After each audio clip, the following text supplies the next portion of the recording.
Hello friends, welcome back to our YouTube channel. Friends, ಇದನ್ನು ಈ ವಿಡಿಯೋದಲ್ಲಿ ನಾನು ವಿದ್ಯಾ ಪೋಷಕ್ ಸ್ಕಾಲರ್ಶಿಪ್ ಬಗ್ಗೆ ಇಲ್ಲಿ ಮಾಹಿತಿ ಕೊಡ್ತಾ ಇದ್ದೀನಿ. ಹೌದು ಸ್ನೇಹಿತರೆ, SSLCಯಲ್ಲಿ ತೇರ್ಗಡೆಯಾದ ವಿದ್ಯಾರ್ಥಿಗಳು ಇಲ್ಲಿ ಸ್ಕಾಲರ್ಶಿಪ್ಗೆ ಅಪ್ಲೈ ಮಾಡ್ಬೋದು. 15,000ವರೆಗೂ ಇಲ್ಲಿ ಸ್ಕಾಲರ್ಶಿಪ್ ಪಡೆಯಬಹುದು. ಇಲ್ಲಿ ಯಾರೆಲ್ಲ ಅಪ್ಲೈ ಮಾಡ್ಬೋದು, ಏನೆಲ್ಲ ದಾಖಲಾತಿಗಳು ಬೇಕು, ಎಲ್ಲ ಮಾಹಿತಿ ಈ ವಿಡಿಯೋದಲ್ಲಿ ಪ್ರೊವೈಡ್ ಮಾಡ್ತಾ ಇದ್ದೀನಿ. ವಿಡಿಯೋ ಕಂಪ್ಲೀಟಾಗಿ ನೋಡಿ, ಮತ್ತು ವಿಡಿಯೋ ಇಷ್ಟ ಆದರೆ ಲೈಕ್ ಮಾಡಿ, ಬೇರೆಯವರಿಗೆ ಶೇರ್ ಮಾಡಿ. ನೋಡಿ, ಇಲ್ಲಿ ವಿದ್ಯಾ ಪೋಷಕ್ .NGO ಈ NGO ವತಿಯಿಂದ ಇಲ್ಲಿ ಸ್ಕಾಲರ್ಶಿಪ್ ಪ್ರೊವೈಡ್ ಮಾಡ್ತಾ ಇದ್ದಾರೆ. ಇಲ್ಲಿ ನೋಡ್ಬೋದು, ಇಲ್ಲಿ ರೀಡ್ ಮೋರ್ ಮೇಲೆ ನೀವು ಕ್ಲಿಕ್ ಮಾಡಿದರೆ 2025ನೇ nurture merit scholarship application for SSLC completed students. ಇಲ್ಲಿ SSLCಯಲ್ಲಿ ತೇರ್ಗಡೆಯಾದ ಅಭ್ಯರ್ಥಿಗಳು ಇಲ್ಲಿ ಸ್ಕಾಲರ್ಶಿಪ್ಗೆ ಅಪ್ಲೈ ಮಾಡ್ಬೋದು. ಈ ಅರ್ಜಿ ನೋಡಿ, ಇಲ್ಲಿ 2020 ಕಾಮರ್ಸ್ ಮತ್ತು ಡಿಪ್ಲೊಮಾ ಸ್ಟೂಡೆಂಟ್ಸ್ ಓದುವ ಅಭ್ಯರ್ಥಿಗಳು ಮಾತ್ರ ಇಲ್ಲಿ ಅಪ್ಲೈ ಮಾಡಲು ಅರ್ಹರಿರುತ್ತಾರೆ. ಅಪ್ಲಿಕೇಶನ್ ನೋಡಿ, ಇಲ್ಲಿ ಫಸ್ಟ್ ಇಯರ್ ಕಾಮರ್ಸ್ ಅಥವಾ ಫಸ್ಟ್ ಇಯರ್ ಡಿಪ್ಲೊಮಾಗೆ ಸೇರಿದ ಅಭ್ಯರ್ಥಿಗಳು ಮಾತ್ರ ಇಲ್ಲಿ ಅಪ್ಲೈ ಮಾಡಲು ಅರ್ಹರಿರುತ್ತಾರೆ. ನಂತರ ನೋಡಿ, ಇಲ್ಲಿ SSLCಯ ಮೊದಲನೇ ಪ್ರಯತ್ನದಲ್ಲಿ ಫಸ್ಟ್ ಅಟೆಂಪ್ಟಲ್ಲಿ 80%ಕ್ಕಿಂತ ಹೆಚ್ಚು ಅಂಕ ಗಳಿಸಿರಬೇಕು. ಅಂಥವರು ಮಾತ್ರ ಇಲ್ಲಿ ಅಪ್ಲೈ ಮಾಡಲು ಅವಕಾಶ. ಆಮೇಲೆ ನೋಡಿ, ಇಲ್ಲಿ ಕುಟುಂಬದ ವಾರ್ಷಿಕ ವರಮಾನ ಇನ್ಕಮ್ ಲಿಮಿಟ್ 1,20,000 ಒಳಗಿರಬೇಕು. ಈ ಅರ್ಜಿಯನ್ನು ಅಗತ್ಯವಿರೋ ಎಲ್ಲ ಮಾಹಿತಿಯೊಂದಿಗೆ ಭರ್ತಿ ಮಾಡಿರಿ. ನಂತರ ನೋಡಿ, ಇಲ್ಲಿ ವಿದ್ಯಾ ಪೋಷಕ ಸಂಸ್ಥೆಯ ಆರ್ಥಿಕ ನೆರವು ಪಡೆಯಲು ಅರ್ಜಿಯಲ್ಲಿ ನಮೂದಿಸಿದ ದೂರವಾಣಿ ಸಂಖ್ಯೆಯನ್ನು ಬದಲಾಯಿಸಬಾರದು. ಆಮೇಲೆ ನೋಡಿ, ಇಲ್ಲಿ ಯಾರೆಲ್ಲ ಯಾವ ಡಿಸ್ಟಿಕ್ಕೆಲ್ಲ ಇರೋರು ಅಪ್ಲೈ ಮಾಡ್ಬೋದು ಅಂದರೆ ಧಾರವಾಡ, ಗದಗ, ಬಾಗಲಕೋಟೆ, ವಿಜಯಪುರ, ಬೆಳಗಾವಿ, ದಾವಣಗೆರೆ, ಹಾವೇರಿ, ಶಿವಮೊಗ್ಗ, ಉತ್ತರ ಕನ್ನಡ ಮತ್ತು ಕೊಪ್ಪಳ ಜಿಲ್ಲೆಯ ಅಭ್ಯರ್ಥಿಗಳು ಮಾತ್ರ ಇಲ್ಲಿ ಅಪ್ಲೈ ಮಾಡಲು ಅವಕಾಶ ಕಲ್ಪಿಸಲಾಗಿದೆ. ಕೊನೆಯ ದಿನಾಂಕ 10 ಜೂನ್ 2025 ಆಗಿರುತ್ತೆ. ಆದ್ದರಿಂದ ಆದಷ್ಟು ಬೇಗ ಇಲ್ಲಿ ನೀವು ಅರ್ಜಿ ಸಲ್ಲಿಸಬೇಕಾಗುತ್ತೆ. ಇಲ್ಲಿ ದಾಖಲಾತಿಗಳು ನೋಡಿ, ಇಲ್ಲಿ SSLC ಅಂಕಪಟ್ಟಿ, ನಿಮ್ಮ ಮನೆಯ ಇತ್ತೀಚಿನ ವಿದ್ಯುತ್ ಬಿಲ್, ಕರೆಂಟ್ ಬಿಲ್ ಬೇಕಾಗುತ್ತೆ. ಕುಟುಂಬದ ಪಡಿತರ ಚೀಟಿ ಅಂದರೆ ರೇಷನ್ ಕಾರ್ಡ್ ಫೋಟೋ ಬೇಕಾಗುತ್ತೆ, ಅಂದರೆ ಜೆರಾಕ್ಸ್ ಅಥವಾ ಒರಿಜಿನಲ್ ಸ್ಕ್ಯಾನ್ ಮಾಡಬೇಕಾಗುತ್ತೆ. ವಿದ್ಯಾರ್ಥಿಯ ಭಾವಚಿತ್ರ ಫೋಟೋ ಬೇಕಾಗುತ್ತೆ.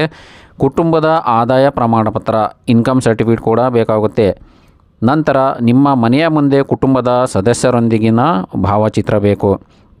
ಎಲ್ಲ ಫ್ಯಾಮಿಲಿ ಮೆಂಬರ್ಸ್ ಮನೆಯ ಎದುರುಗಡೆ ನಿಂತ್ಕೊಂಡು ಒಂದು ಫೋಟೋ ತೆಗಿಬೇಕು. ಅದೇ ರೀತಿಯಾಗಿ ನಿಮ್ಮ ಮನೆಯ ಹೊರಗಿನ ಹಾಗೂ ಒಳಗಿನ ವಿಡಿಯೋ ಕೂಡ ತೆಗಿಬೇಕು. ಇಲ್ಲಿ ಫೋಟೋ ತೆಗಿಬೇಕು, ಮತ್ತು ಒಳಗಿನ ಮತ್ತು ಹೊರಗಿನ ಪೋರ್ಷನ್ನ ವಿಡಿಯೋ ಕೂಡ ರೆಕಾರ್ಡ್ ಮಾಡಬೇಕಾಗುತ್ತೆ. ನಿಮ್ಮ ಮೊಬೈಲಿನಿಂದ ರೆಕಾರ್ಡ್ ಮಾಡಿಕೊಂಡು ಅದನ್ನು ಅಪ್ಲೋಡ್ ಮಾಡಬೇಕಾಗುತ್ತೆ. ಇಷ್ಟೆಲ್ಲ ದಾಖಲಾತಿಗಳು ನೀವು ರೆಡಿ ಮಾಡಿಕೊಂಡು ಇಲ್ಲಿ ಕ್ಲಿಕ್ ಹೇರ್ ಟು ಅಪ್ಲೈ ಅಂತ ಒಂದು ಆಪ್ಷನ್ ಕಾಣಿಸುತ್ತೆ ನೋಡಿ, ಇಲ್ಲಿ ಕೆಳಗಡೆ ಇದರ ಮೇಲೆ ಕ್ಲಿಕ್ ಮಾಡಿ ಇಲ್ಲಿ ಆನ್ಲೈನ್ ಮೂಲಕ ಅರ್ಜಿ ಸಲ್ಲಿಸಬೇಕಾಗುತ್ತೆ. ನೋಡಿ, ಕ್ಲಿಕ್ ಹೇರ್ ಟು ಅಪ್ಲೈ ಮಾಡಿದ ನಂತರ ನಿಮಗೊಂದು ಹೊಸ ಪೇಜ್ ಇಲ್ಲಿ ಓಪನ್ ಆಗುತ್ತೆ. ವಿದ್ಯಾ ಪೋಷಕ್ ಅಂತ ಇಲ್ಲಿ ಬಂದಿರುತ್ತೆ. ನಂತರ ನಿಮ್ಮ ಹೆಸರು, ಇಲ್ಲಿ ಡೇಟ್ ಆಫ್ ಬರ್ತ್ ಎಲ್ಲ ಇಲ್ಲಿ ಫಿಲ್ ಮಾಡಬೇಕು. ರೆಸಿಡೆನ್ಷಿಯಲ್ ಅಡ್ರೆಸ್ ಕೂಡ ಇಲ್ಲಿ ಮೆನ್ಷನ್ ಮಾಡಬೇಕು. Place urban, rural, semi urban, ಹಳ್ಳಿ ಪ್ರದೇಶ ಇದ್ದರೆ, ಪಟ್ಟಣ ಪ್ರದೇಶ ಇದ್ದರೆ, ಯಾವುದು ಬರುತ್ತೆ ನಿಮ್ಮದು ಲೊಕೇಶನ್, ನಿಮ್ಮ ಮನೆಯ ಲೊಕೇಶನ್ ಅದನ್ನು ಸೆಲೆಕ್ಟ್ ಮಾಡಬೇಕು. ಡಿಸ್ಟ್ರಿಕ್ಟ್ ಯಾವ್ದು ಬರುತ್ತೆ ಅದನ್ನು ಸೆಲೆಕ್ಟ್ ಮಾಡಬೇಕು.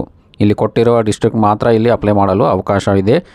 ಇದನ್ನು ಬಿಟ್ಟು ಬೇರೆ ಡಿಸ್ಟ್ರಿಕ್ಟ್ನವರಿಗೆ ಇಲ್ಲಿ ಅವಕಾಶ ಇಲ್ಲ. ಆದ್ದರಿಂದ ನೋಡಿಕೊಂಡು ನೀವು ಅಪ್ಲೈ ಮಾಡಿ. ಡಿಸ್ಟ್ರಿಕ್ಟ್ ಸೆಲೆಕ್ಟ್ ಮಾಡಿದ ನಂತರ ತಾಲೂಕು ಸೆಲೆಕ್ಟ್ ಮಾಡಿ, ಕಾಂಟ್ಯಾಕ್ಟ್ ನಂಬರ್ ಹಾಕಿ, ಆಲ್ಟರ್ನೇಟ್ ನಂಬರ್ ಅಂದರೆ ಬೇರೆ ನಂಬರ್, ಎಕ್ಸ್ಟ್ರಾ ನಂಬರ್ ಇದ್ದರೆ ಅದು ಕೂಡ ಹಾಕಿ. Father name, mother name, father's occupation ಅಂದರೆ ತಂದೆಯ ಇಲ್ಲಿ ಉದ್ಯೋಗ ಏನಿರುತ್ತೆ ಅದನ್ನು ಮೆನ್ಷನ್ ಮಾಡಿ. ಮದರ್ಸ್ ಆಕ್ಯುಪೇಷನ್ ಹೌಸ್ ವೈಫ್ ಇದ್ದರೆ ಹೌಸ್ ವೈಫ್ ಹಾಕಿ. ಫ್ಯಾಮಿಲಿ ಇನ್ಕಮ್, ಮಂತ್ಲಿ ಇನ್ಕಮ್ ನಿಮ್ಮ ಕ್ಯಾಸ್ಟ್ ಇನ್ಕಮ್ನಲ್ಲಿ ಎಷ್ಟಿರುತ್ತೆ ಅದನ್ನು ಮೆನ್ಷನ್ ಮಾಡಿ. ನಂಬರ್ ಆಫ್ ಫ್ಯಾಮಿಲಿ ಮೆಂಬರ್ಸ್ ಅಂದರೆ ನಿಮ್ಮ ಕುಟುಂಬದಲ್ಲಿ ಎಷ್ಟು ಸದಸ್ಯರು ಇರ್ತಾರೆ ಅವರ ನಂಬರ್ಸಲ್ಲಿ ಹಾಕಬೇಕು. ಜೆಂಡರ್, ಮೇಲ್ ಇದ್ದರೆ ಮೇಲ್ ಅಂತ ಹಾಕಿ, ಫೀಮೇಲ್ ಇದ್ದರೆ ಫೀಮೇಲ್ ಹಾಕಿ. ಅಪ್ಲೈ ಮಾಡೋರ ಅರ್ಜಿದಾರರ ಇದಾಗಿರುತ್ತೆ. ಕ್ಯಾಸ್ಟ್ ಆ್ಯಂಡ್ ಕ್ಯಾಟಗರಿ ನೋಡಿ ಯಾವ್ದು ಬರುತ್ತೆ ಅದು ಹಾಕಿ. ಜನರಲ್ ಇದ್ದರೆ GM ಅಂತ ಹಾಕಿ. ಮೈನಾರಿಟಿ, ಅಲ್ಪಸಂಖ್ಯಾತರು ಏನಾರು ಇದ್ದರೆ ಮೈನಾರಿಟಿ ಅಂತ ಹಾಕಿ. SC ST ಯಾವ್ದು ಬರುತ್ತೆ ಅದನ್ನು ನೋಡಿಕೊಂಡು ನೀವು ಸೆಲೆಕ್ಟ್ ಮಾಡಿಕೊಳ್ಳಿ. ಅದೇ ರೀತಿಯಾಗಿ ಎಲ್ಲ ಫಾರ್ಮ್ನ ಕರೆಕ್ಟಾಗಿ ನೀವು ಫಿಲ್ ಮಾಡಬೇಕು. ಫಿಲ್ ಮಾಡಿದ ನಂತರ ನೋಡಿ, ಇಲ್ಲಿ ಹೌಸ್ ಟೈಪ್, ಇಲ್ಲಿ ಓನ್, ರೆಂಟ್, ಲೀಸ್ ಯಾವ್ದು ನಿಮ್ಮದಿದೆ, ಬಾಡಿಗೆ ಇದ್ದರೆ ರೆಂಟ್ ಅಂತ ಹಾಕಿ. How do come to know about scholarship, example volunteer, students are ಈ ಥರ ನಿಮ್ಮ ಕ್ವಶನ್ ಇದ್ದರೆ ನೀವು ವೆಬ್ಸೈಟ್ ಅಥವಾ ಯೂಟ್ಯೂಬ್ ಅಥವಾ ಏನಾರ ಒಂದು ಹಾಕ್ಬೋದು.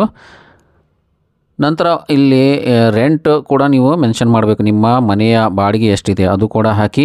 ನಂತರ ನೆಕ್ಸ್ಟ್ ಮೇಲೆ ಕ್ಲಿಕ್ ಮಾಡಿ. ನೋಡಿ, ಇಲ್ಲಿ ಕೋರ್ಸಸ್ PUC ಫಸ್ಟ್ ಕಾಮರ್ಸ್ ಇದೆ ಮತ್ತು ಡಿಪ್ಲೊಮಾ ಇದೆ. ನೀವು ಏನು ವ್ಯಾಸಂಗ ಮಾಡ್ತಾಯಿದ್ರೆ PUC ಇದ್ದರೆ PUC ಅಂತ ಸೆಲೆಕ್ಟ್ ಮಾಡಿ. ಒಂದು ಪಕ್ಷ ನೀವು ಡಿಪ್ಲೊಮಾ ಏನಾರು ಅಡ್ಮಿಷನ್ ಆಗಿದ್ದರೆ ಡಿಪ್ಲೊಮಾ ಅಂತ ಸೆಲೆಕ್ಟ್ ಮಾಡಿ. ಆಮೇಲೆ ನೋಡಿ, ಇಲ್ಲಿ ಕಾಲೇಜ್ ನೇಮ್, ನೀವು ಅಡ್ಮಿಷನ್ ಪಡೆದ ಕಾಲೇಜಿನ ಹೆಸರು ಕೂಡ ಇಲ್ಲಿ ಮೆನ್ಷನ್ ಮಾಡಬೇಕು. ಕಾಲೇಜ್ ಟೈಪ್ ಗೌರ್ಮೆಂಟ್ ಇದ್ದರೆ ಗೌರ್ಮೆಂಟ್ ಹಾಕಿ, ಏಡೆಡ್ ಇದ್ದರೆ ಏಡೆಡ್ ಹಾಕಿ, ಇಲ್ಲ ಅಂದರೆ ಪ್ರೈವೇಟ್ ಇದ್ದರೆ ಪ್ರೈವೇಟ್ ಅಂತ ನೀವು ಮೆನ್ಷನ್ ಮಾಡಿ. ಎಕ್ಸ್ಪೆಕ್ಟೆಡ್ ಇಲ್ಲಿ ಕಾಲೇಜ್ ಫೀಸ್, ನೀವು ಕಾಲೇಜ್ ಫೀಸ್ ಎಷ್ಟಿದೆ ಅದನ್ನು ಮೆನ್ಷನ್ ಮಾಡಿ. ನಿಮ್ಮದು ಕಾಲೇಜ್ ಎಷ್ಟು ಫೀಸ್ ತೊಗೊಳ್ತಿದ್ದಾರೆ ಅದನ್ನು ಮೆನ್ಷನ್ ಮಾಡಿ. ಸೆಕ್ಯೂರ್ಡ್ ಪರ್ಸೆಂಟೇಜ್, ನಿಮ್ಮ SSLCಯಲ್ಲಿ ಪಡೆದ ಅಂಕವನ್ನು ಇಲ್ಲಿ ಮೆನ್ಷನ್ ಮಾಡಿ. ಟೋಟಲ್ ಮಾರ್ಕ್ಸ್ ಸೆಕ್ಯೂರ್ಡ್ ಎಷ್ಟಿದೆ ಅದು ಕೂಡ ಹಾಕಿ. ಅದು ಹಾಕಿದ ನಂತರ ನೆಕ್ಸ್ಟ್ ಇಲ್ಲಿ ಡಾಕ್ಯುಮೆಂಟ್ನ ಅಪ್ಲೋಡ್ ಮಾಡಬೇಕು. SSLC ಮಾರ್ಕ್ಸ್ ಕಾರ್ಡ್ ಅಪ್ಲೋಡ್ ಮಾಡಬೇಕು. ಆಮೇಲೆ ಸ್ಟೂಡೆಂಟ್ಸ್ ಫೋಟೋ ಹಾಕಬೇಕು. ರೀಸೆಂಟ್ ಎಲೆಕ್ಟ್ರಿಸಿಟಿ ಬಿಲ್ ಕೂಡ ಇಲ್ಲಿ ಅಪ್ಲೋಡ್ ಮಾಡಬೇಕು, ಸ್ಕ್ಯಾನ್ ಮಾಡಿ. Ration card photo front to back ಎಲ್ಲ ಇಲ್ಲಿ ಸ್ಕ್ಯಾನ್ ಮಾಡಿ ಅಪ್ಲೋಡ್ ಮಾಡಬೇಕು. ಇನ್ಕಮ್ ಆ್ಯಂಡ್ ಕ್ಯಾಸ್ಟ್ ಸರ್ಟಿಫಿಕೇಟ್ ಕೂಡ ಅಪ್ಲೋಡ್ ಮಾಡಬೇಕು. ಬರೀ ಇನ್ಕಮ್ ಇದ್ದರೂ ಕೂಡ ನಡೀತೆ, ಇಲ್ಲ ಕ್ಯಾಸ್ಟ್ ಇನ್ಕಮ್ ಇದ್ದರೂ ಅದು ಕೂಡ ಹಾಕ್ಬೋದು. ಫ್ಯಾಮಿಲಿ ಫೋಟೋ ಹಾಕಬೇಕು. ಮತ್ತು ಮನೆಯ ವೀಡಿಯೋ ಕೂಡ, ಒಳಗಿನ ಮತ್ತು ಹೊರಗಿನ ಪೋರ್ಷನ್ನ ವೀಡಿಯೋ ರೆಕಾರ್ಡಿಂಗ್ ಮಾಡಿ ನಿಮ್ಮ ಮೊಬೈಲಿನಿಂದ ಅದು ಕೂಡ ಇಲ್ಲಿ ಅಪ್ಲೋಡ್ ಮಾಡಿ ನಂತರ ಸಬ್ಮಿಟ್ ಮಾಡಬೇಕು. ಈ ರೀತಿಯಾಗಿ ನೀವು ಆನ್ಲೈನ್ ಮೂಲಕ ಅರ್ಜಿ ಸಲ್ಲಿಸಬೇಕಾಗುತ್ತೆ. ಸ್ನೇಹಿತರೆ, ಈ ವಿಡಿಯೋ ನಿಮಗೆ ಇಷ್ಟ ಆಗಿದರೆ ಇದನ್ನು ಲೈಕ್ ಮಾಡಿ ಮತ್ತು ಬೇರೆಯವರಿಗೆಲ್ಲ ಶೇರ್ ಮಾಡಿ. ಮತ್ತು ಮುಂದೆ ಇದೇ ರೀತಿಯಾದ ವೀಡಿಯೋಸ್ ನೋಡಲಿಕ್ಕೆ ಆನ್ಲೈನ್ ಹೆಲ್ಪ್ ಇನ್ ಕನ್ನಡ ಚಾನಲನ್ನು ಸಬ್ಸ್ಕ್ರೈಬ್ ಮಾಡಿಕೊಳ್ಳಿ. ಧನ್ಯವಾದಗಳು.